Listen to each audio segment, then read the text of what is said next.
ထူရီယောဂကိုဆရာဝန်တယောက်အနေနဲ့ဆိုရင်ပေါ့ severe psychotic symptoms တွေရှိမယ် severe depressive symptoms တွေရှိမယ် suicidal intent တွေ suicidal ideas တွေများပြီးတော့ suicidal behavior တွေရှိတယ် suicidal risk တွေရှိတယ်ဒါမှမဟုတ်ရင်လည်းဟလာတကယ့်ကို abnormal behaviors တွေရှိနေမယ်နောက်တစ်ခု family history of psychotic disorders delusional disorders and ဆိုတော့ပြောရဲကျတော့ bipolar disorder တွေရှိမယ်ဆိုရင်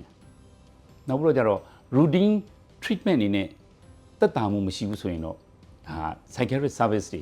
စိတ်ကျန်းမာရေးဆရာဝန်တွေကြီးဒါမှမဟုတ်စိတ်ကျန်းမာရေးဆေးရုံကြီးတွေကြီးလွှဲသင့်တယ်ညှို့ပို့သင့်တယ်လို့ပြောရမှာဖြစ်ပါတယ်အဲ့ဒီနေရာမှာ severe psychotic symptoms ဆိုတာဆိုးဆိုးဝါး hallucination တွေလှုံ့ဆော်မှုမဲ့အာယုံမတွေဆိုးဆိုးဝါးရနေတယ်တန်တရားစိတ်တွေအရန်ကိုလွန်ကဲနေတယ်အပြုတ်မှုတွေနဲ့အတွေးခေါ်တွေကလည်းကမောက်ကမတွေဖြစ်လွန်းနေတယ်ဆိုရင်ဒါက severe psychotic symptoms ရှိတယ်လို့ပြောရမှာပေါ့ severe depressive symptoms ရှိတယ်ဆိုတာစိတ်ဓာတ်တွေအရန်ကျနေလို့ရှိရင် तू ကနေ့စဉ်အလုပ်တွေလည်းမလုပ်နိုင်ဘူးအလုပ်လည်းမလုပ်နိုင်ဘူးလူမှုရေးတွေစီးပွားရေးတွေမှာအကုန်ချို့ယွင်းမှုတွေရှိနေပြီးတော့ social withdrawal လူတွေနဲ့လည်းဟလာအဆက်ဆံဖြစ်နေကင်းကွာနေတဲ့အခြေအနေဖြစ်လောက်တဲ့အထိဆိုးဆိုးဝါး depressed ဖြစ်နေစိတ်ဓာတ်တွေကျနေတဲ့သူတွေဆိုလဲဒါညှို့ပို့ရမှာပဲနောက်တစ်ခုကတော့ suicidal risk ပေါ့ကိုတတ်သေးဖို့ကိုအန္တရာယ်ပြုဖို့ကြံစီစူးစမ်းနေတဲ့အဆင့်ရှိနေတယ်ဆိုရင်ဒါကတော့ psychiatric service တွေစီပို့ရဆရာတို့ unusual behavior စီပေါ့ပုံမှန်တဲ့အပြုအမူတွေ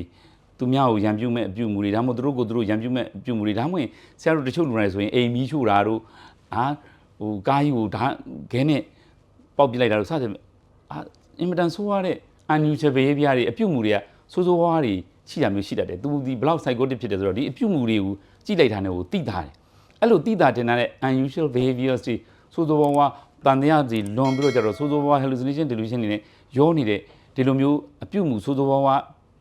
ဖြစ်နေတဲ့သူတွေဆိုရင်လည်းညှို့ပို့တဲ့နဲ့နောက်တစ်ခုက family history မိသားစုထဲမှာเนาะအဖိုးမှာအဖေမှာအမေမှာဦးလေးမှာညီကိုမောင်နှမတွေထဲမှာ psychotic problem တွေ schizophrenia ဖြစ်ခြင်းဖြစ်မယ် delusional disorders တွေအကြီးအကျယ်ရှိနေတယ်နောက်တစ်ခုက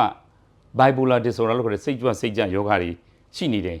ဆိုရင်မိသားစုထဲမှာဒီ history တွေရှိနေမှာတော့ GP မှာအချိန်ယူပြီးတော့ကုမနေပါနဲ့အန္တရာယ်များတယ်ဆရာတို့စိတ်ကျန်းမာရေးဌာနတွေစီကိုညှို့ပို့တင်တာပေါ့အဲတချို့ကကြတော့လေသူများကိုအသက်အန္တရာယ်ပြုတ်လောက်တဲ့အတွေးတွေအခြေအနေတွေရှိနေတယ်ဆိုတာသိရင်လည်းဒါညှို့ပို့တဲ့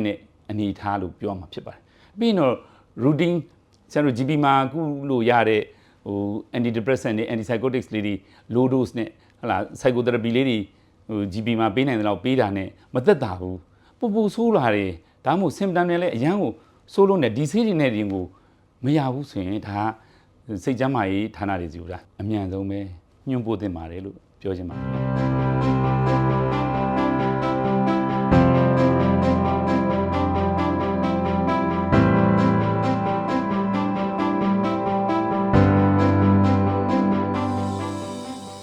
CFAM, caring for well-being.